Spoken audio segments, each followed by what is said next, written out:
Salam pemirsa, dimanapun Anda berada pada malam hari ini, jumpa kembali di program kami Miracle di channel Majelis Daerah YPP Batu di Sumatera Bagian Selatan dan Sekolah Tinggi Tulagi Beneheser.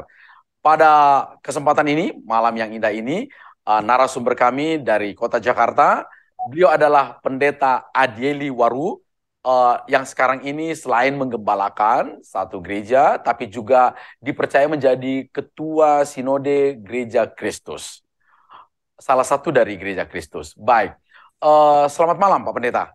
Selamat malam Pak Pendeta Luar Marlon. biasa ya. Iya, Bagaimana Bapak sehat?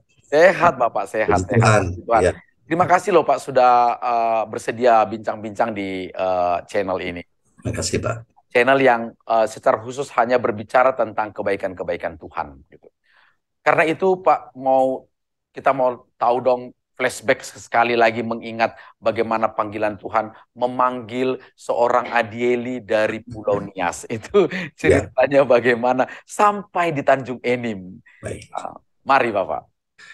Terima kasih Pak Pendeta Marlon. Kalau flashback ke belakang, bagaimana kasih anugerah Tuhan kepada saya hingga sampai saya menjadi hambanya. Saya ingat waktu saya masih kecil di kampung sana di Nias, saya itu eh, ikut aktif dalam setiap kegiatan gereja, Oke. ibadah, mulai dari sekolah minggu waktu masih kecil, terus remaja pemuda. Wow. Gereja saya waktu itu adalah gereja Amin di Lasara Siwalubanua Maunias. Oh, Nias Selatan Utara, kalau Uh, di utara ya. ya betul Pak. Oke. Oke. Yang sungguh menjadi teladan buat saya adalah papa saya. Oke. Dia adalah seorang majelis gereja. Wow. Dalam bahasa Nias itu Satua Gosali Oke. di gereja. Ya. Dan saya melihat bapak saya dan saya tertarik sehingga juga saya mulai terlibat dalam pelayanan ala Wow. kadarnya seorang yang masih kecil, remaja dan pemuda begitu ya. Itu sebabnya ketika saya sudah selesai SMP, itu saya tidak melanjutkan di SMA. Oke. Lalu saya masuk di PGAK, Oke. Pendidikan Guru Agama Kristen Protestan di Oke. Kota Gunung Stolinias. Ya, ya. Nah, pada waktu belajar agama dan teologi di PGAK itu, saya suka sekali berdiskusi dengan Uh, guru-guru saya. oke. Gelar mereka STH STH dan ada juga yang MTH pada waktu itu. Ya. Dalam percakapan-percakapan itu, akhirnya saya mengerti apa itu panggilan menjadi hamba Tuhan. Wow, indah sekali. Saat itu saya sudah sadar bahwa menjadi hamba Tuhan bukanlah pilihan, tetapi panggilan. Uh, Itu di PGAK itu. di PGAK ya. Nah, kalau menelisik lebih dalam lagi tentang panggilan bahwa Tuhan dalam kasih dan kedaulatannya memanggil orang menjadi hambanya. Tuhan tidak memilih atau Tuhan tidak, maaf, bukan begini. Tuhan tidak melihat latar belakang Oke. orang untuk dipanggil menjadi hambanya. Oke. Semua latar belakang tidak menjadi soal. Yang utama bagi kita adalah bagaimana meresponi panggilannya. Wow. Pada waktu itu begitu menggebu-gebu, maka saya juga bertanya untuk diri saya pada waktu itu. Bagaimana saya tahu bahwa ini benar-benar Tuhan yang memanggil saya, bukan sekedar emosi sesaat pada waktu itu. Nah, saya boleh menguji yang luar biasanya adalah saya melihat diri saya ada dorongan kuat Oke. dalam diri saya untuk melayani Tuhan sepenuh waktu. Wow. Dan dorongan tersebut terus ada, bahkan ketika saya berada dalam kondisi baik Hmm. dalam hidup saya. Dorongan tersebut makin lama makin kuat, meskipun setelah saya tahu bahwa melayani Tuhan itu susahnya setengah mati. Iya. Bahkan saya pernah bertanya kepada pendeta, berapa sih gajinya Pak Pendeta? Iya, iya. Justru pada saat mau menolak panggilan itu, ada peneguhan melalui firman Tuhan. Uh. Suatu ketika, ketika saya bersaat teduh, saya renungkan bagaimana panggilan Yesus kepada Petrus untuk menggembalakan domba-dombanya itu di dalam Yohanes 21 Satu. ayat 15 sampai 17. Dan ketika saya merenungkan itu, saya mengidentifikasikan diri saya dengan Petrus, yang diberi kesempatan kedua, bahkan dipanggil untuk melayani dia. Lalu yang lebih menarik adalah bahwa adanya peneguhan dari teman-teman, bahkan orang Kristen. Bahkan ada kadang-kadang mereka panggil saya sebagai pendeta. Dan dia mengatakan, Bapak cocok jadi pendeta. Di PGAK sendiri sudah di PGAK seperti itu, Pak. Di PGAK. Jadi tidak ujuk-ujuk, kata orang Jawa, langsung begitu. Dan yang luar biasanya, Tuhan memimpin saya langkah demi langkah hingga saya ke STTE di Tanjung Enim. Wow. Waktu itu pilihannya menjadi di Tanjung Enim. Iya. Karena memang seingat saya pimpinan Amin pada waktu itu juga sudah mengenal Tanjung Enim ya. Sudah. Pada waktu itu ada dosen yang ke NIAS. Dan sebenarnya saya tidak terlalu paham sekolah teologi. Yang mana gitu. Yang saya dengar ada Nomen, Sen, Jakarta. Betul. Tapi ketika datang dari Jakarta, dari Tanjung Enim ya, yang ke NIAS, ya saya langsung respon nih. Ya. Nah, hal yang menarik adalah bahwa ini sampai ke Tanjung Enim itu ya. Esensi panggilan Tuhan itu bagi saya adalah begitu luar biasa. Saya bisa melihat dengan mata iman bagaimana pimpinan Tuhan. Bagaimana mungkin saat saya tertarik dan merenungkan dan mau berkomitmen Muhammad datang dari Tanjung Enim. Dan saya jalani tahapan-tahapan itu dengan ketaatan dan diteguhkan dengan firman Tuhan. Jadi begitu, Pak. Wow. Lantas setelah akhirnya Bapak tiba di Tanjung Enim, menjalani semua proses, apa yang kesusahan atau yang menyenangkan selama di Tanjung Enim? Karena saya sudah full heart gitu, mau melayani Tuhan dan mau sekolah teologi, sebenarnya tidak terlalu ada banyak masalah dalam mengikuti studi dan pembentukannya. Kita sebut pembentukannya. Ya. Tapi saya ada masalah pada waktu itu karena terus terang saya pada waktu itu tidak ada janji dengan orang tua bahwa dia membiayai saya. Pokoknya hanya saya dikasih uang, saya kurang tahu persis pada waktu itu, kurang lebih 6 bulan lah untuk uang saku, sudah itu habis. Dan kita kan dilatih hidup beriman, berdoa dan berdoa. Masih saya ingat itu, Pak. Dan saya sungguh mengalami, ini cerita ini.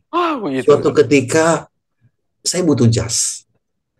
Saya berdoa di dalam kamar mandi. Kamar mandi. Saya malu kan ngomongnya gitu. Betul. Tiba-tiba ada orang yang datang dan bawa jas. Wow, luar biasa. Itu tuh, wow, ini sampai teringat sampai sekarang itu benar-benar memorable kan? Betul. Itu luar biasa. Oh, jas itu siapa? Bapak kenal? Kayaknya orang Bali ya. Saya tidak tahu persis pada waktu itu. Nah, lalu mengenai sponsor, saya kan sudah habis. Ya. Saya juga malu ngomong ya, dan nggak ngomong. Itu ada dosen itu Pak Kim itu. Ya, saya cukup dekat dengan dia. Saya ketemu dia beberapa waktu yang lalu di saya. Dia bilang ada seorang ibu yang mau membiayai uang saku. Saya bilang terima kasih, puji Tuhan. Dan sampai selesai. Uang saku saja. Ya. Tapi itu benar-benar Bapak ingat sebagai perbuatan Tuhan untuk panggilan Bapak begitu ya. Oke, kita berlanjut ini. Katakanlah ini semacam journey ya, perjalanan hidup seorang Adieli baru. Akhirnya Bapak menyelesaikan studi di Tanjung Enim, Tanjung Enim. Setelah itu kayaknya Bapak nggak pernah datang lagi ke Tanjung Enim, begitu ya. Tinggal kenangan dan Bapak membawa seonggok berlian. Itulah kecintaan pada Tuhan. Amin. Jakarta. Bagaimana Bapak? Bapak ini kan seorang etnis dari NIAS, kemudian Bapak melayani di suku yang beretnis Tionghoa. Gimana Bapak bisa menyesuaikan diri itu? Jadi begini Pak, ini ada satu hal yang begitu indah Tuhan pimpin saya. Setelah saya lulus dari STTE itu, saya melayani di GPI Pak. Masih di Yogyakarta. Ya. Yang Sekarang GMII, dulu namanya GPII. Iya, itu saya melihat ada dua senior saya yang cukup berkesan, yaitu Bapak Pendeta Iketut Gana. Oke. Bapak kenal? Dengar namanya saja. Ya, dan satu almarhum Pak Bongsu Situmeang, udah almarhum. Sudah. Itu nama-nama legend di GPI. Iya. Nah, ketika saya pelayanan di sana, saya juga masih khotbah di MPK YPPI. Oke. Terus di kantor. Nah, ada satu hal, saya melihat pimpinan Tuhan. Suatu ketika saya khotbah di sebuah perusahaan. Nah, sesudah khotbah, ada seorang bapak. Ternyata dia adalah vice president di perusahaan itu, minyak begitu ya. Oke. Di Jalan Tamrin itu. Oke. Waktu setelah saya khotbah, dia bilang, "Hey," panggil saya. Dia bilang, "Kamu sekolah di I3?" Saya bilang, "Wah, oh boleh saja." Dia bilang, "Saya daftar kamu ya ke sana." Wow. Dia daftar. Dan akhirnya saya sekolah di sana, dan puji Tuhan singkatnya tahun 1993 selesai STH dan diwisuda tahun 93, Pak. Pak, Vice Presiden itu Bapak Effendi Situmorang itu ya? Betul. Oke. Dia cinta Tuhan dan ya. Nah, karena pada waktu itu saya di GPI, Pak. Oke. Saya vikaris pada waktu. Nah, lantas bagaimana akhirnya Bapak akhirnya hijrah ke Gereja Kristus? Lah, begini Pak. Jadi saya ke I3 pas waktu wisuda. Ya. Saya bingung. Kenapa saya bingung pada waktu itu? Ini sejarah ya, Pak. Ya. Ada dua pecahkan kita pada waktu itu. Oke, ya. Satu mengatakan saya mau ditabiskan jadi pendeta di Bandung. GPII, oke. Nah, terus ada satu lagi mengatakan di sini. Saya jadi bingung, akhirnya saya dua-duanya tidak. Saya ke Gereja Kristus tahun 1993. Oke. Ya, jadi akhirnya saya tidak, dua-duanya tidak, karena saya jadi bingung. Di satu sisi, ya maaf, dengan Pak Effendi Situmorang cukup dekat ya. Oke. Sementara di satu sisi mengatakan, oh kami mau meneguhkan Bapak menjadi pendeta di satu tempat di Bandung begitu pada waktu itu. Akhirnya saya bilang enggak, saya bingung. Lalu ketika saya melayani di Gereja Kristus Ketapang, Pak. Ya. Jakarta Pusat. Yang dibakar dulu itu. Ya. Nah, saya selain tugas-tugas yang lain, saya diberi tugas untuk membangun atau mengembangkan sebuah pos PI di Jakarta Barat, yaitu pos PI GKBI, Gereja Kristus Bojong Indah. Oke. Ya, saya terus dengan tekun, dan pada akhirnya gereja itu sudah menjadi jemaat, di salah satu jemaat dewasa dalam lingkungan sinode, dan sampai sekarang saya menjadi pendeta jemaatnya. Oke. Ya. Yang menjadi pertanyaan saya tadi itu kan Gereja Kristus Ketapang itu tentu mayoritas beretnis Tionghoa. Betul, Pak. 90 lebih, 50% lebih. Bagaimana tips Bapak untuk bisa eksis melayani di gereja ini? Walaupun etnis Tionghoa, tapi mereka tidak rasis ya. Oke. Mereka menerima, dan bahkan kalau saya tidak memberitahukan saya orang Nias, saya dipanggil Tuko, Pak. Koko. Ya, karena memang physically Bapak memang sama gitu ya. Lalu yang menarik, Pak, di dalam perjalanan ini ya memang sudah cukup lama ya Pak ya saya di Gereja Kristus tuh. Sebagai hamba Tuhan saya mengevaluasi diri, Pak. Oke. Mengevaluasi diri, saya uji bagaimana pelayanan saya, kerohanian dan karakter. Saya pikir mungkin itu juga yang membuat saya bisa bertahan sampai sekarang. Wow. Kalau uji pelayanan itu, apakah ketika saya menghadapi krisis pelayanan, kita tahu ada tantangan dan pergumulan, apakah saya masih tetap ingin melayani atau saya melarikan diri? Ternyata saya tetap setia. Lalu saya juga menguji kerohanian saya. Apakah kesukaan melayani itu dalam kaitan relasi dekat dengan Tuhan atau tidak? Kalau tidak, maka pelayanan itu hanya sebatas melakukan aktivitas pelayanan sosial, bukan aktivitas pelayanan rohani. Wow. Lalu saya uji karakter. Apakah saya sebagai hamba Tuhan memiliki kerendahan hati, kesediaan berkorban, kejujuran, integritas hati yang sedia, dan senang diajar. Lalu Selanjutnya saya terus belajar tentang gereja Kristus dengan menguasai statement of faith-nya, dengan tata gereja dan tata laksananya. Dan saya terus belajar mengenai kepemimpinan, leadership. Itu yang saya lakukan. Oke, Pak Dan Pendeta, ya, sekarang kan Bapak di posisi Ketua Sinode Gereja Kristus, begitu ya? ya, Oke, ini kan suatu posisi yang top lah, begitu ya. Nah, kira-kira menurut Bapak nih, apa yang kalau saya tanya, apa yang kira-kira menurut banyak orang, gitu ya, para majelis, kelebihan apa yang ada dalam diri Bapak sehingga Bapak sampai di situ? Kalau seandainya kita naik ke gunung nih, kenapa kamu bisa naik ke gunung? Oh ya, kaki saya kuat, semangat saya gigih, pantang menyerah, begitu.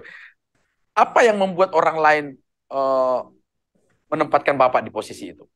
kalau mau nanya itu sebenarnya saya tidak tahu, Pak. Oke. Tapi satu hal, ketika saya melayani di jemaat, Ya. saya ini nggak tahu bagaimana Tuhan yang bekerja ya.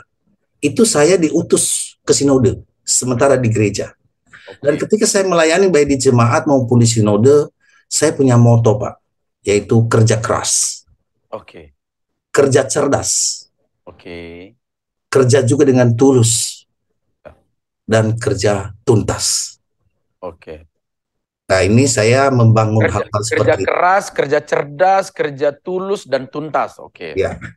Jadi, nah, itulah perjuangan menjadi seorang pelayan baik di jemaat maupun di sinode.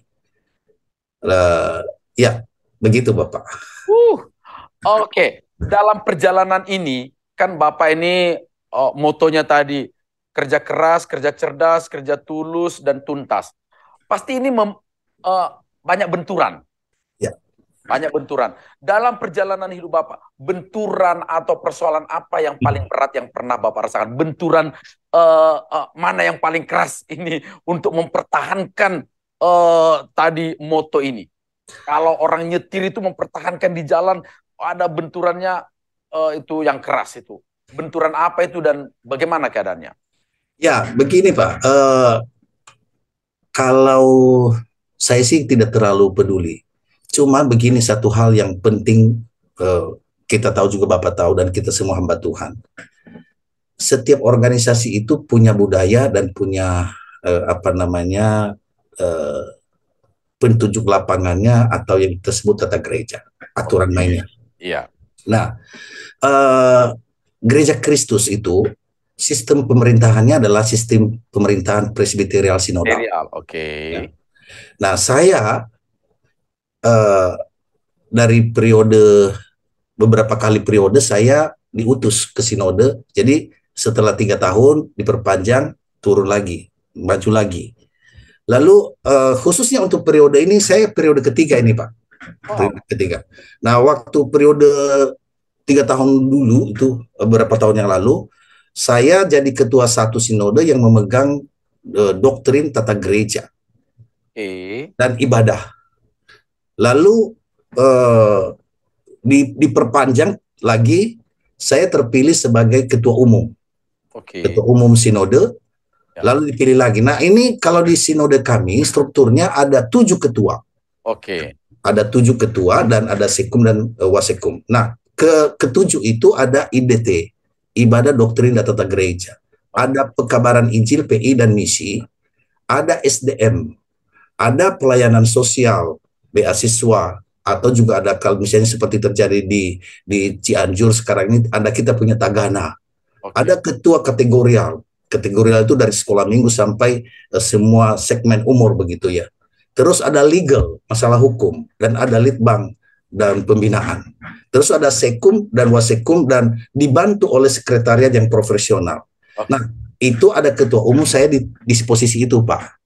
Nah, yang menariknya adalah begini, saya sebagai ketua umum hanya mengarahkan dan mengkoordinir tugas-tugas pelayanan para ketua saja dan sekum karena mereka profesional. Dan dibantu oleh sekretariat. Nah, sehingga semua pelayanan itu berjalan dengan baik.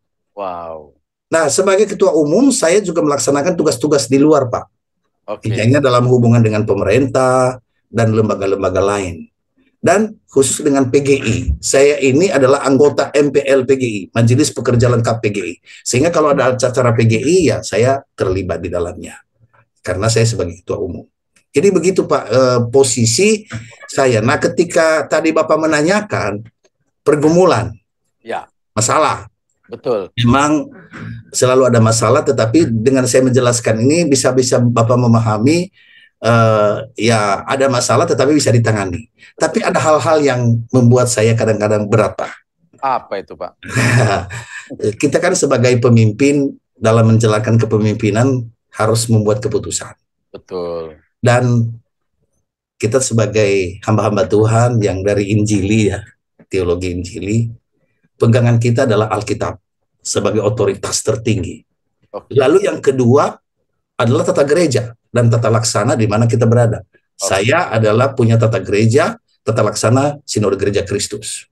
Saya bagian doktrinnya bahkan tata gereja juga. Oke.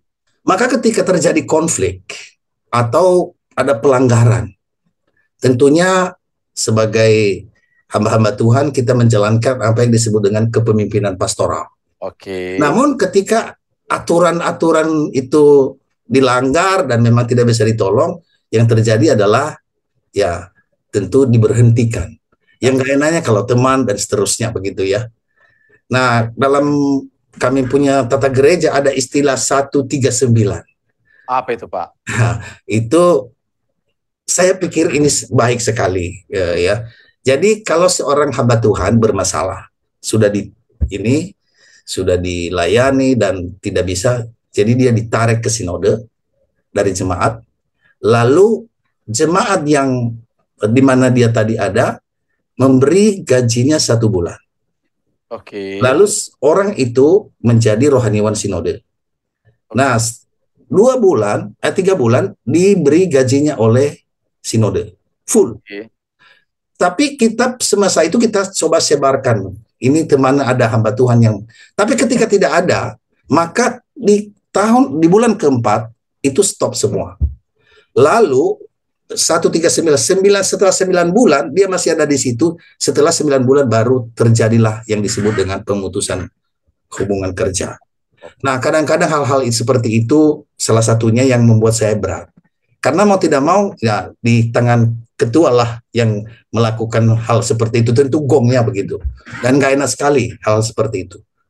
Itu salah satu Pak. Biasanya apa yang paling Bapak gumuli sebagai seorang pemimpin di gereja ketika ada PHK lah gitu? Apa yang paling Bapak gumuli tentang kehidupannya kemudian kah? Atau Bapak menggumuli secara spiritual, kenapa hamba Tuhan ini begini, berlaku begini? Ya. Atau persahabatan, apa yang biasanya mendominasi pikiran dan perasaan Bapak? Ya, ketika terjadi hal seperti itu, biasanya kan rohaniwan-rohaniwan, kalau saya sebut dari pendeta-pendeta yang ada di jemaat itu. Oke. Ketika terjadi konflik, dan konfliknya itu kan ujian kita dalam tata gereja dan firman Tuhan. Nanti kita panggil, dan kita gembalakan, dan ketika sudah tidak bisa ditolong, kita tarik dia, kan kita gembalakan di sinode. Oke. Lalu kita bina. Nah, kadang-kadang ada orang itu yang susah ya, susah untuk mau berubah.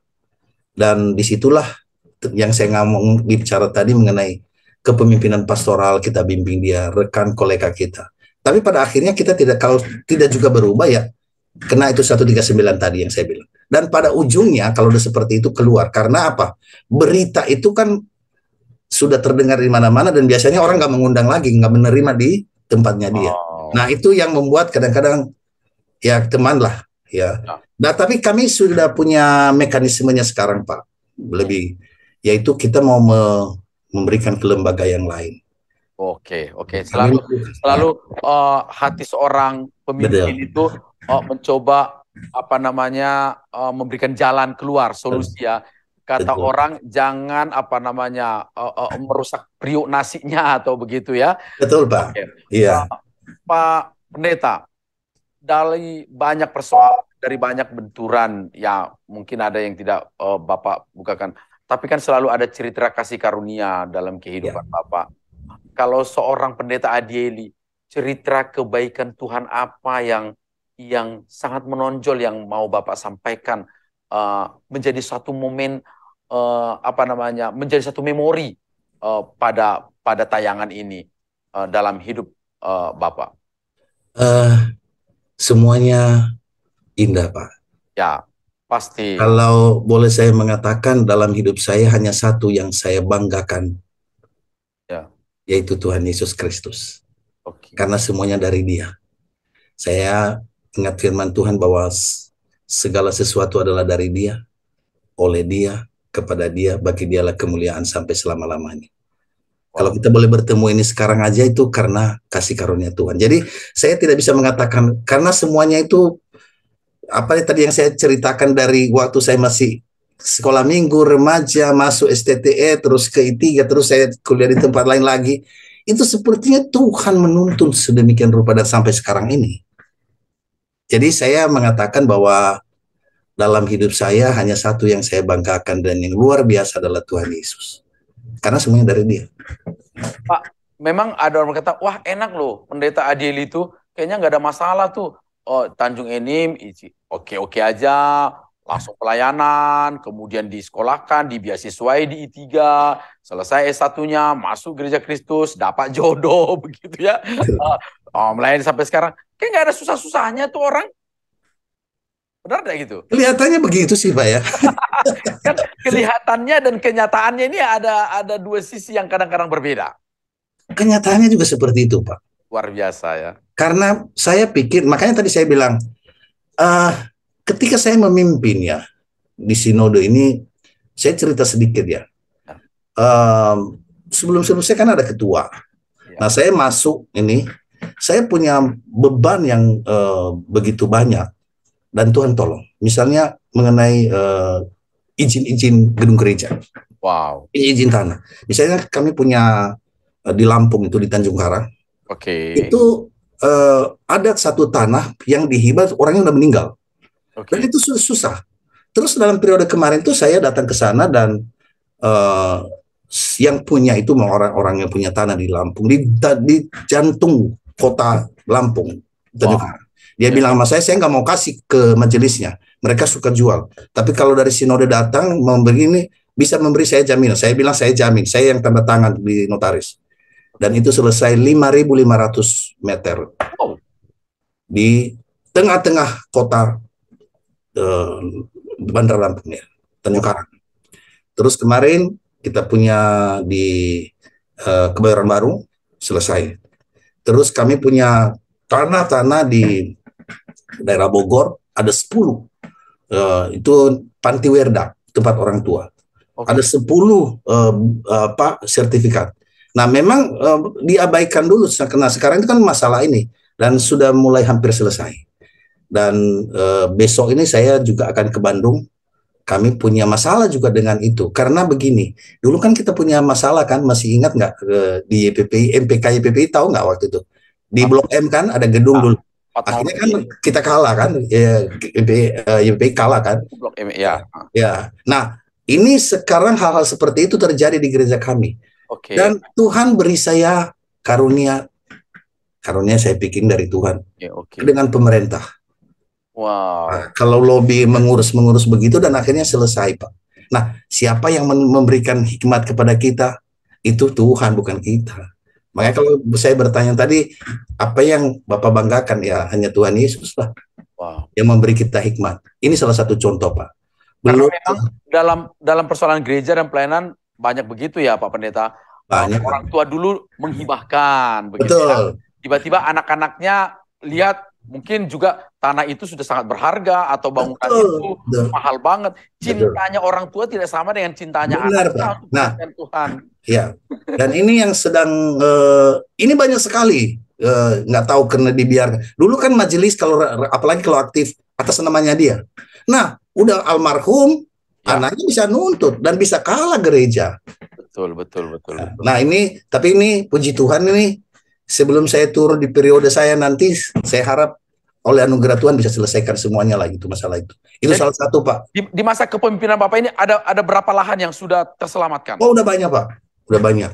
Wow. Udah banyak Pak. Bisa di atas 10 Pak. Jangan-jangan itu adalah salah satu yang membuat Bapak cemerlang di gereja Kristen. Enggak cemerlang, Pak. Biasa aja, Pak. Kenapa saya ngomong itu sebenarnya? Bapak tahu kan, kita dari daerah. Ya. Saya dari kampung, Pak, Udik. Ya. Waktu saya dari Nias, nggak ada listrik di tempat kami. Sekarang sudah ada lah ya. Jadi Bapak bisa membayangkan itu. Nah, ya apa sih yang bisa dibanggakan? Nggak ada. Betul. Secara filosofis Bapak sudah menyampaikan bahwa kalau kita bicara dulu dan sekarang begitu ya, seorang Adieli dari Nias bagian utara sana tiba-tiba sekarang ada di ibu kota, menaklukkan ibu kota. Bukan menaklukkan, melayani, Pak. Eksis. Itu seperti apa Bapak melihat kehidupan seorang Adieli? Judulnya sih Anugerah Tuhan, ya. Anugerah Tuhan, benar. Itu judul besarnya begitu ya. Bagaimana Bapak melihat kalau dikatakan di teman cuannya Bapak, keuntungannya Bapak itu seperti apa Bapak melihat berkat Tuhan dalam hidup Bapak diangkat dari sana kemudian ditempatkan di ibu kota. Bagaimana Bapak melihat itu? Kebenaran firman Tuhan dalam hidup saya terjadi, yaitu doa Bapak kami. Wow. Dan kebutuhan kami hari ini. Nah, saya pada waktu saya selesai dari STTE, ini cerita aja Pak, cerita sudah lewat ya, tapi saya melihat anugerah Tuhan. Bapak kenal Bapak Leo Lupulisa almarhum? Tentu, dengar namanya, tidak kenal. Orang-orang legend di YPP lah. Saya itu ngekos di seberangnya dia. Saya pelayanan di rumahnya dia. Waktu selesai saya khotbah, dia bilang, kamu di mana? Saya kos di depan. Saya punya rumah di Pondok Indah. Wow. Terus gimana Pak? Saya ngekos di sini. Enggak, kamu ke sana. Besok kita pergi. Tapi dalam hati saya sebenarnya sudah ada nggak enak dengan tempat kos saya itu Pak. Karena apa? Itu maaf dan ada berkeliaran orang-orang di situ. Saya hanya bilang begini. Kalau boleh mungkin saya pindah. Ada yang menawarin begini, dan saya tinggal selama saya melayani di GPI sebelum saya ke I3. Wow. Saya kurang tahu berapa lama. Tinggal di Pondok Indah yang rumahnya ya betul. Waktu itu adalah salah satu kompleks terelit di kota Jakarta. Hijau, Simpruk, Pondok Indah begitu ya. Kenapa saya dekat dengan teman-teman yang praktek? Jadi saya bawa mereka di situ. Ada Pak Slamet, ada tadi yang saya ngomong kamu tadi, termasuk kakaknya si Siska itu. Kita ada persekutuan di rumah itulah, kira-kira begitu. Nah, itu Pak. Jadi doa Bapak kami itu Pak. Dia berikan, ya. Saya satu kesaksian lagi Pak. Ini mungkin ketika kami bangun gereja, gereja saya sekarang ini, Gereja Kristus Bojong Indah. Itu kan kita bangun kan Pak. Pada waktu dibangun itu wartawan datang terus, akhirnya disegel dan kita doa akhirnya bisa ditolong oleh Tuhan. Nah, yang saya saksikan adalah Tuhan mengizinkan kita mengalami kesulitan supaya kita bersandar kepada Tuhan. Amin. Dan pada akhirnya kemuliaan Tuhan yang dinyatakan. Amin. Kami hanya punya uang pada waktu mulai itu 500 juta, sementara membangunnya 3M gitu. Wow. Dan ketika kita mau mencoba share kepada teman-teman, itu cukup, bahkan lebih 200 juta. Sudah itu sudah nggak ada lagi. Jadi doa Bapak kami, Tuhan berikan, cukup. Jadi itu Pak. Luar biasa. Pengalaman-pengalaman rohani yang membuat makin keyakinan kepada Tuhan itu sangat kuat dan utuh sekali. Pak Adieli, kalau dikatakan orang, Pak Pendeta ini salah satu lah alumni Tanjung Enim yang it's okay lah pelayanannya. Persoalannya seolah-olah nggak ada tuh gitu yang terlihat gitu. Nggak mungkin seperti alumni lain.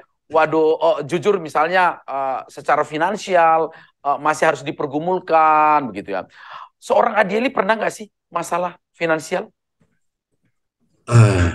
Puji Tuhan, saya tidak mau mengatakan Tuhan berikan Pak, cukup. Oke. Cukup itu belum pernah saya mengalami hal yang ya seperti Tuhan tuntun Pak. saya mau sekolah. Seperti pada waktu itu saya mau sekolah, saya hanya ngomong sama majelis mau sekolah. Oh ya silakan. Jadi eh, gimana ya Tuhan, tapi nggak lebih Pak, nggak lebih. Di, ini cukup. Dan saya bangga dengan pembentukan di Tanjung Enim. Wow. Kalau saya ditanya alumni mana, saya alumni Tanjung Enim. Walaupun saya sekolah di Cipanas, di Tiga, di STT Baptis, itu saya alumni Tanjung Enim. Karena terus terang, Apa yang membuat Bapak bangga? waduh, keren Pak Tanjung Enim. Pada waktu itu Ada beberapa, bukan banyak, ada beberapa alumni katanya nggak bangga. Bapak bisa bangga. Banyak Pak, karena pada waktu itu tidak seperti sekarang. Kita pernah ngangkut-ngangkut air Pak, waktu nggak ada air pada waktu itu. Saya ingat pada waktu ada red dari Palembang itu GKCMB waktu itu ya. Ya, ya.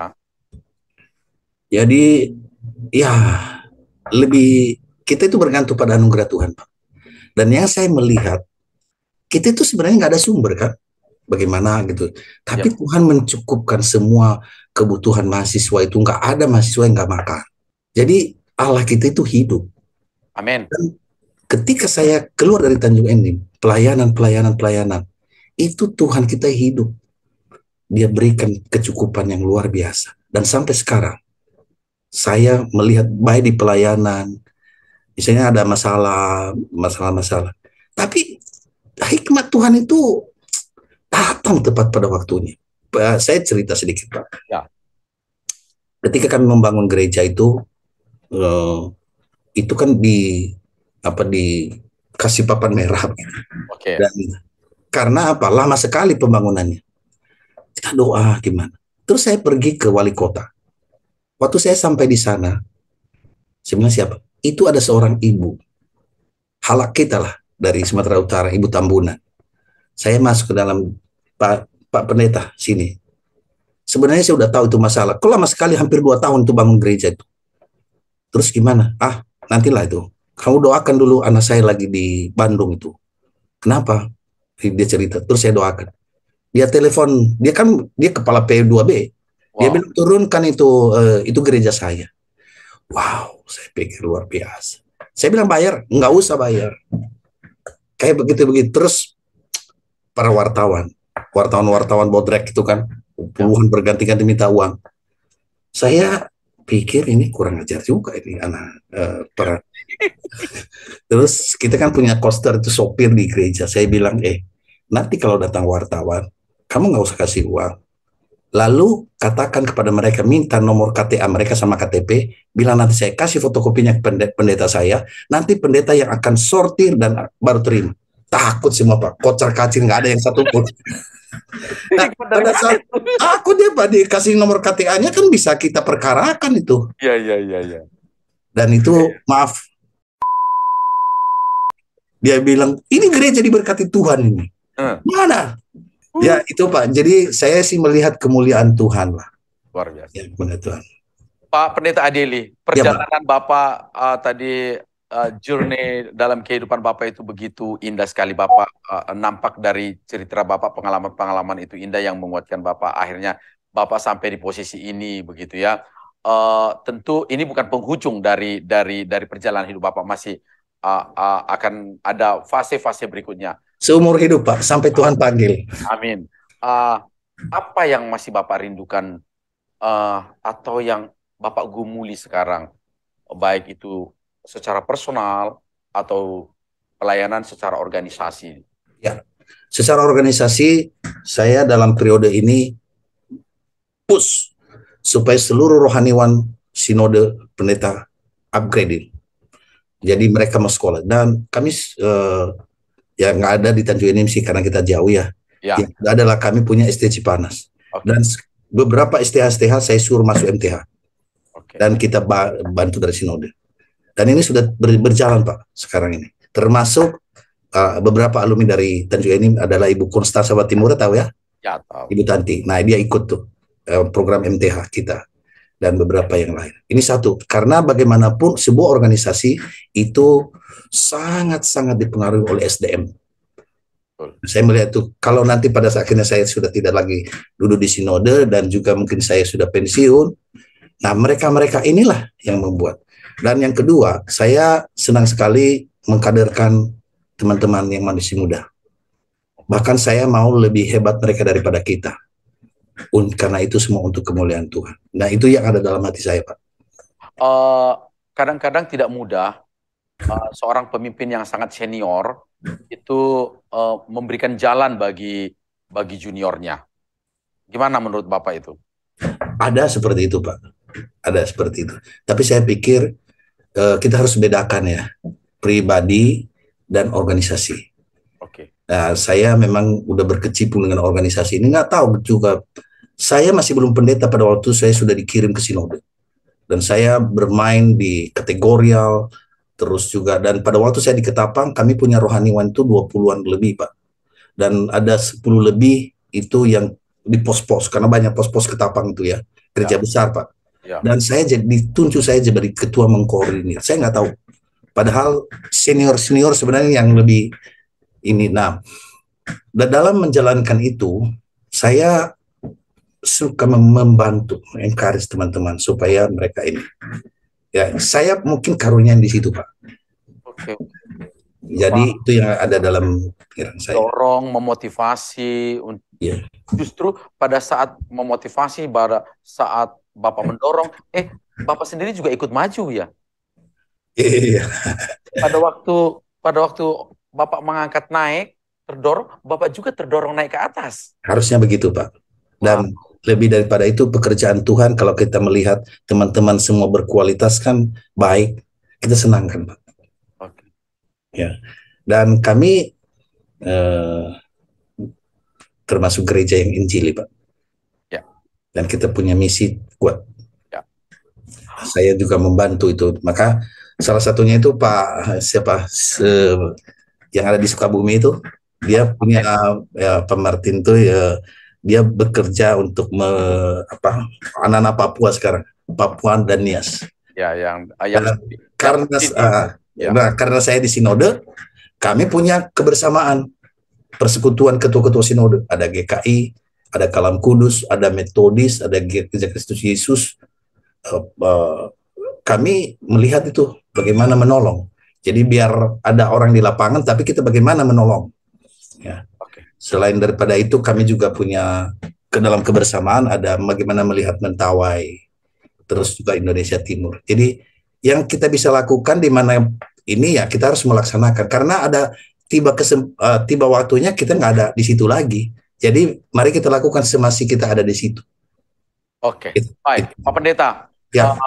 Salah satu alumni yang boleh saya katakan, yaitu persepsi saya cemerlang dalam pelayanan itu adalah Bapak juga ya, salah satu alumni. Pak, boleh nggak memberikan closing statement Bapak untuk banyak alumni yang sekarang, alumni STTE yang di lapangan, yang Bapak katakan tadi, mana tahu closing statement Bapak itu juga mengencourage teman-teman di lapangan. Ya. Kita ini kan hamba, Pak. Hamba. Maka ketika dalam hidup saya menerapkan tadi beberapa hal itu. Kerja keras, kerja cerdas. Karena kalau hanya kerja keras saja, nggak cerdas, repot tuh. Tapi kita juga harus kerja tulus. Tulus. Sebab kalau kita tulus, ada orang yang menjolimi kita, Tuhan bela kita. Amin. Dan kita harus kerja tuntas. Dan untuk kerja tuntas, itu sangat erat kaitannya tadi, kerja keras, kerja cerdas, tulus, dan akhirnya tuntas. Memang ada harga yang harus dibayar, tapi itulah kita hamba Tuhan. Dan kita tidak sendiri, Tuhan menyertai kita. Terima kasih Pak Pendeta Adeli Warubu. Selamat melayani Bapak, kiranya Bapak semakin dipakai Tuhan terus mengencourage banyak teman-teman hamba Tuhan. Karena memang itu sekarang di posisi Bapak, tapi juga menggembalakan semakin terlihat kasih Kristus, anugerah Tuhan dalam perjalanan hidup Bapak. Tuhan memberkati Bapak. Baik pemirsa, dimanapun Anda berada pada malam hari ini, sampai di sini perjumpaan kita di channel Majelis Daerah YPP Batu di Sumatera Bagian Selatan dan Sekolah Tinggi Teologi Ebenezer. Ikuti acara-acara kami di minggu-minggu berikutnya. Sampai di sini pertemuan kita. Shalom.